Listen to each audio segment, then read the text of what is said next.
Hello and welcome back to some more PSGL highlights. And as you can see from the calendar on the screen, we are all the way on round 9 now, so really getting to the back end of the season. Only 3 races to go after this one, and with our championship position at the moment, I really want to get some more points. So yeah, before we start, I've made a few changes to the editing. I've had a bit more time this week to play around with things, so you can let me know what you think. But yeah, let's get straight into the video then, and the standings first of all. So we're currently in P8 in the standings.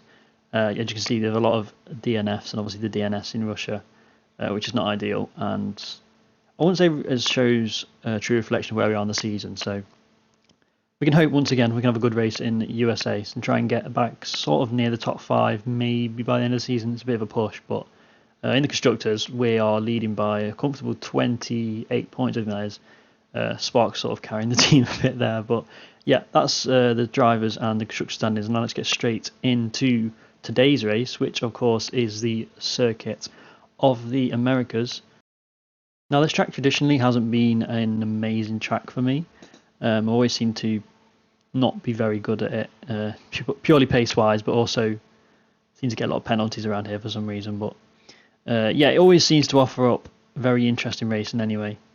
There's a lot of sort of corners that you can sort of send one or go side by side in, so it does make a good race. Hopefully, fingers crossed it goes our way today, but we shall see. But yeah, we're coming to qualifying then. Quick check of the weather before we do anything else. And it's dry and dry, which means, from what I was going to do, once again, we're going to go for the alt strat. So we're going to try and start as close to the top sort of 11 as possible. But first of all, look at these times. Look how close this grid is. Honestly, I was amazed when I saw this at the time. I was thinking I'd need like a quite slow time to get 11th, but it doesn't look like I actually might have to push slightly to get to 11th or 12th. But yeah, in terms of the pace-wise, I wasn't looking... It was looking okay. I felt a lot better on this game than I did in previous games around here. But again, not really quick enough to be sort of a top 3, which is really where you want to be.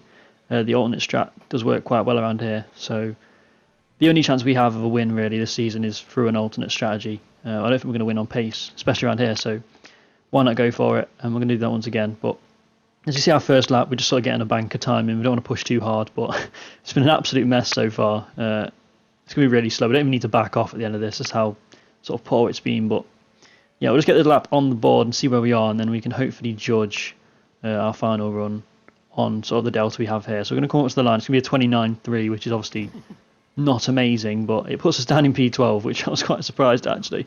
So it's looking like when we go back into the pits in a second and look at the leaderboard, currently 11th is a 29 flat. So that's what we want to be sort of aiming for. Obviously, the times will probably get slightly quicker than that. So maybe a 28.9, but don't want to push it too hard in case we don't get, or we end up in the top 10 rather, which is obviously not going to be ideal. But so we're coming to the start of our final run then. We'll take you through the lap.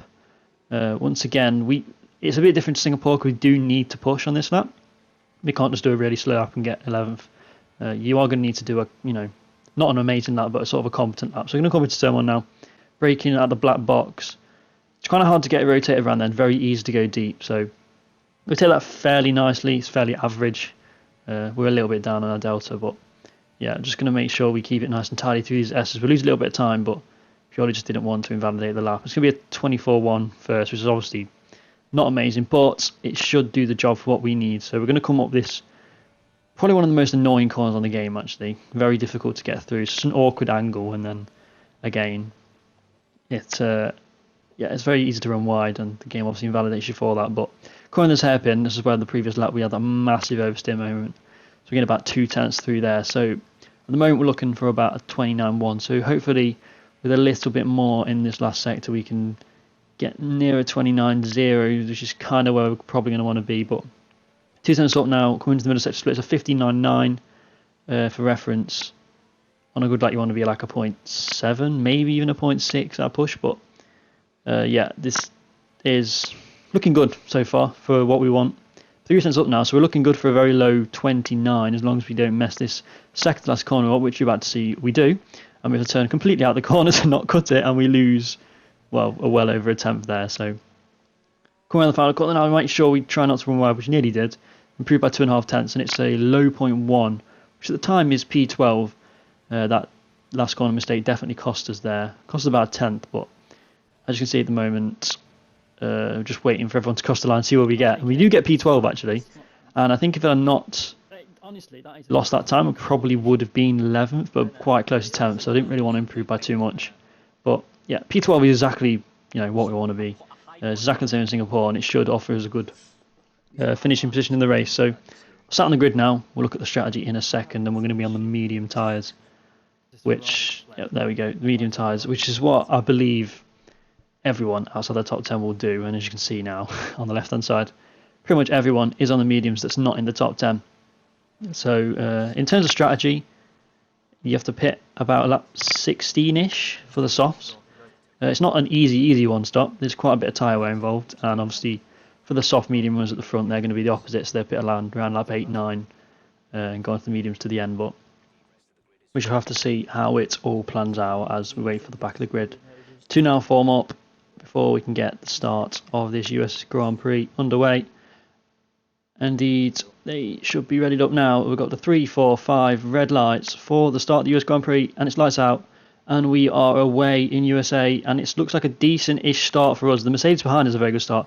We're going to come into turn 1 now and just try and pick our way through without getting any sort of damage. There's a bit of lag going on, a bit of ghosting as per usual, but we've got Christmas on our inside now, and we're going to use the overtake to try and hang it around the outside, but we've got Ferrari in front, so we're going to get boxed in. We're going to go side by side through the S's. Great battle from me and Christmas there, but we've got Jordan going off, and he's completely out of the race already. That's a free position for us, and we do manage to just stay ahead of Christmas for the time being. So up into P11, Ferrari, the medium runner, the lead medium runner, should I say, in P10. But we've got Christmas again looking for a route up the inside. We're going to go semi-defensive, which sort of puts us on the inside of Ferrari. I was thinking Christmas is probably going to go around our outside there, but I think he got onto the curb, which helped us out a little bit. So yeah, we settled in to P11, pretty much maintained position other than the one we gained from Jordan crashing. But yeah, we've used a little bit of ERS, which we probably don't really want to use at this point, but just to make sure we maintain position. Obviously, it's easy to maintain the positions at the start. Once it's just a massive train, then it's going to struggle to get through. So yeah, it's pretty much the same as any other race really. Once the first lap's sort of settled, there's not a lot you can do in the train until it all sort of spreads out. So we'll come to the end of the first lap then, and we just need to make sure really that we stay within the DRS of the soft runners if possible. So that's not really up to us either, that's up to Ferrari in front. So we'll have to see what happens. The gap already is about 9 tenths or so to Ferrari. So with any luck, he can push a little bit and we can stick with. Of course, it doesn't really matter if we lose out in the DRS because the race is going to come to us later. But we'll come round onto lap 3 now, and we've already managed to get a corner cut warning, which is not ideal. And yeah, you'll see a few more of them for this race, I can tell you that for sure. But the gap's around 7 tenths to Ferrari. We're just trying to save the RS. I think he's pushing quite a lot from what I remember. This is a crucial point now. Coming to the back of this DRS straight for the first time, has Ferrari in front got the DRS? This is going to save our race if he does, and indeed he does. So the fact that he's got DRS is really going to help us out now. Let's skip a lap later, and we did the exact same thing again. So it's another warning for us, which just getting a couple of warnings at the start of the race, it just really ruin your momentum. And from now on, I've basically just got to drive really conservatively the whole race to try not get any more warnings. But yeah, it's not ideal. But once again, we're still in the DRS just about. We're just sat sort of 8 tenths behind Ferrari. He's pushing quite a lot. But as we go on to lap 5, we completely lose the car, which I've never had that before. But that's really going to put us under the pressure now because we're out of the DRS of Ferrari. We're trying to use our ERS down here to get back into it, but I don't think we do just about get into it. And Christmas behind, he's within half a second, and he could really pose a threat to us if we don't use some of our battery now to catch back up. So we're going to use the battery all the way down this straight. It's not really what we want to do, but you can see our flap's not open, and Christmas behind is, but thankfully you can't quite get close enough, and we do just about manage to catch back up to Ferrari, although the gap is very, very close to a second. So we really need a good last sector here to make sure we get in the DRS and sort of save our race. I don't think if we don't get in the DRS, it's going to make the race a little bit more of a struggle, put it that way, because we're more than likely to get attacked from behind. But yeah, in terms of the setup as well, I was running 2.9 wings, and I know a lot of the field was running a lot higher than that. So I picked that based on the fact that I was going to be doing the strategy need to overtake. So hopefully the setup will allow us to overtake a little bit more. But I skipped to lap 6 now. It's still pretty much the same, but we are going to run wide and pick up our penalty. And that's a real letdown. I think we're the first person on the grid, if anything, actually, to get a penalty in this race. I don't know what it is with USA. I just seem to get penalties all the time. But it's not the end of the world, because I sort of assumed that a lot of people would get penalties in this race anyway. But yeah, interesting enough, Ferrari in front now has lost the DRS to the soft runners. So we're going to start getting onto the back of him, probably. And you can see his red light was flashing at the end of that straight. And indeed at the end of all the straights. So he's used all his ERS basically to try and keep up, which, you know, it has worked for us to a certain extent, but obviously back around now it's really not playing well for him. And you can see our straight line speed. We do have very good straight line speed. We catch all the way back up to the back of Ferrari into the braking zone. And I think at this point I was like, he's starting to lose quite a lot of time, so I might make an overtake whenever I can. But I think first I was going to save a little bit of ERS to just try make sure when I get past I can pull away. And to skip all the way to lap 9 now, we've got the majority of the soft runners into the pits, so they're going to go onto the medium tyres to see out this race, which should promote us close enough to the front now. Just a few of the soft runners still staying out, which you can see Waters 1.7 ahead. And then end lap 10, the rest of them do go into the pit lane. So as soon as this happened, I thought, you know, I've got like 90% ERS at this point. And the lap times are starting to drop off a little bit, so we're going to make a move on Ferrari whenever possible. I wanted to ideally do it this lap because we're just losing time now, and we need to be lapping, you know, as quickly as possible to make this strategy work. So it's all about trying to stay as close as possible through this X section, which will obviously make our life a lot easier to overtake him down the back straight. So I think the DRS detection is just before the back straight, so just after this S section. The stupid top of the hill corner, which is very, very annoying to follow through. But we get the gap. It's about 6/10. He has a put over poor exit. We're going to use a little bit of ERS to get closer. So we're within half a second and we're going to close right up on the brakes. He locks up a bit, so this is a perfect opportunity for us to go past here now. We're going to use a bit of the overtake that we've got, the DRS, and it should be a relatively easy move considering he's not really got any battery. And indeed it is. We're going to go up the inside, nice and easy, up into first position. And that is that. So now we've just got a lead, and it's our job now to dictate the pace and to try and push on, to try and get ourselves a bit of a gap when we come into the softs, to make the soft stint a little bit better and a little bit more exciting, so we can hopefully start to fight through the pack a little bit. But at the same time now, I was sort of hoping I could pull away from Ferrari a little bit, because I know he's got literally no battery, but that didn't happen, and we skipped to lap 15. We've actually pulled a bit of a gap on P4 man Dario. It's about 5 seconds now, and I think beforehand, as I overtook Ferrari, it was about 3 seconds. So I put about 2 second gap. The pace has been relatively good, but he has actually pit now. He's pit lap 15, which is very, very early for the softs. And as you can see now, we've got Matthias in P5. I think he's going to overtake Lee, and he does there. So that is the net leader. He's about 5.6 seconds behind now. I was watching F2 before this race, and the person that won that also did the very same strategy I was doing, and he was about 7-8 seconds in front of the leader, and he managed to win that race. So at this point, other than the penalty, which is slightly annoying, it was looking pretty good for us, and I was, you know, hopeful that I could get into sort of a podium position. I wouldn't finish there obviously because of the penalty, but at least fight our way through the pack, make it a bit more exciting. So we're coming to the pits then.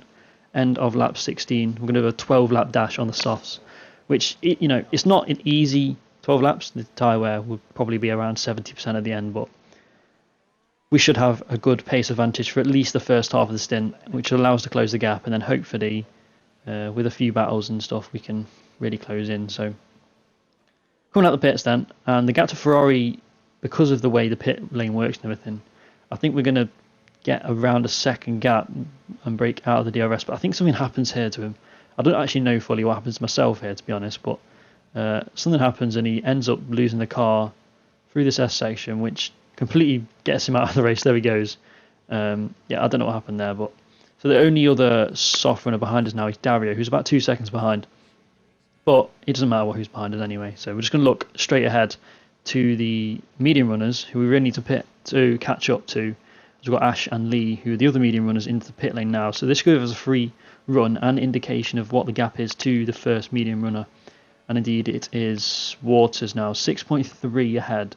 So let's see what we can get that gap down to by the end of this lap. And we'll come around the final cut. It's 4.3 seconds, and we do the fastest lap.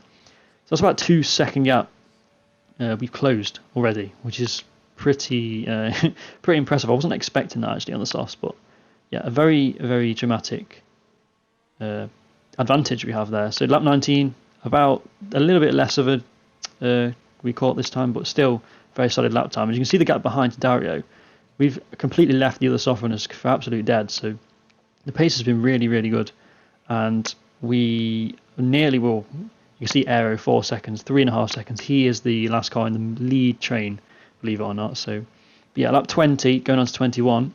We've caught Waters now. We're into the DRS, so hopefully on this lap we can get past him. It should be relatively easy to get past, and then we can start to attack the rest of the grid. But yeah, a very crucial thing when doing this kind of strategy is to try and keep the ERS high, because it makes life so much easier to overtake. If you've not got an ERS, you're going to struggle massively to get through. So I think when we do catch Waters here, you're going to see we try not to use any ERS whatsoever, because there's no need to, and we should get past relatively easily here. We've got a massive tyre advantage. So coming into the hairpin, then decent run, it's a decent exit. You can see the tyre advantage we have is just huge. We're right on the back of Waters here. We're not going to use any ERS whatsoever. All we need is the ERS. We're going to pull to the inside. It should be a relatively easy move. Pull back to the racing line before the braking zone, and it's as easy as you like. But we see ahead, and we've got a bit of a collision, I think, and Thyman ends up down in P7 now. I think he was running the podium positions at the time, so not entirely sure what's happened to him here, but that obviously is going to help us. Any collisions or anything in front is going to help us catch up. So the gap's less than 2 seconds to him now, and I think when we skip on to the next lap, we should pretty much be all over the back of him, and indeed we are. Lap 22 then, we're in the train. Let's see what we can do. He's got no ERS to play with. We're going to use some of ours. Coming down into turn 1 now, we're going to pull to the inside. It should be a relatively easy move, as long as we hit our marks into the braking zone, which we do, hit the apex, and that's an easy move really for this tyre advantage. So yeah, next up then, P6 man Aero, and then hopefully if we can make a nice easy work of him as well, then we've got Blizzard and Sparks ahead, who obviously both in CLG, both in the pie, so hopefully they wouldn't make it too difficult for us to get through. So Aero, if we can get past Aero, we've got a very good chance of getting onto the podium here. So end of lap 23, we're right on the back of Aero. We've got a fair bit of ERS to use as well, so we're going to get a decent exit right up on the back of him. We're going to use the ERS, but you can see I think Aero has the same idea, and he just uses all of his. We don't gain anything. He's going to go defensive. We're going to go try and go around the outside, but we completely miss our braking point there, and unfortunately and a big oversteer on the exit, and unfortunately that's cost us that overtaking point, and it's probably quite costly in the grand scheme of things in the race really there. We need to get through, but I've used quite a lot of the ERS as well now, annoyingly, down to about 20%, and I think from what I was thinking here, I think Aero has a lot of battery to play with, because he's been sat in this train for the majority of the race. So but we're going to have another go. We use a bit of overtake here, because I was thinking maybe I could surprise him into the hairpin, but there was nothing doing there. So we're going to look now, see if we can get him coming down this back straight. We're going to use the overtake again, but you can see, look, he's just got so much straight line speed. He must have a lot of overtake, and we've got less than 10% now. We turned it off because I didn't think it was gaining, but we turned it back on again because we started to gain. He's going to go defensive, and there's not really anything we can do here. Just going to try and put him offline to see if we can gain anything. We're going to try and go on the outside now. I'm pretty sure that door is going to close. Indeed, he completely shuts the door on us. So this next opportunity is inside to this corner, but again, he defends it. We're going to try and switch back him, and then we tap the rear end of him, and that could have been a lot worse than it was, but annoyingly that's just cost us a lot of time. We've got Thyman now, who's got past us. I think he's got damage, so I don't think he's going to fight us. I think he just lets us go here, which is nice of him. But yeah, that is a very, very annoying and very, very costly for our race now. I think the tyres are pretty much, you can see we're skating around. The tyres are pretty dead at this point, and the gap's gone up to 1.5 seconds now. And to my surprise, I thought I'd still catch up quite quickly, but as you'll see in a minute, we skip all the way to lap 27. It took us all that time to catch back up. You see the tyres are pretty dead at this point, but Aero goes in the attack of Blizzard now, so this is another opportunity we've got. Blizzard goes defensive. Aero is going to try and go around the outside. I think Blizzard's going to shut this one off, which he does, but Aero still sticks his nose in. He's going to go up the inside into this right-hander. He's going to shove Matthew completely out wide. So it's a bit, it's getting very, what's the word, aggressive now, coming into the second to last lap, coming into this final lap. Everyone's just going to want to make as many positions as they can, but we've saved a little bit of battery, so let's hope that these all run out and we can gain some positions.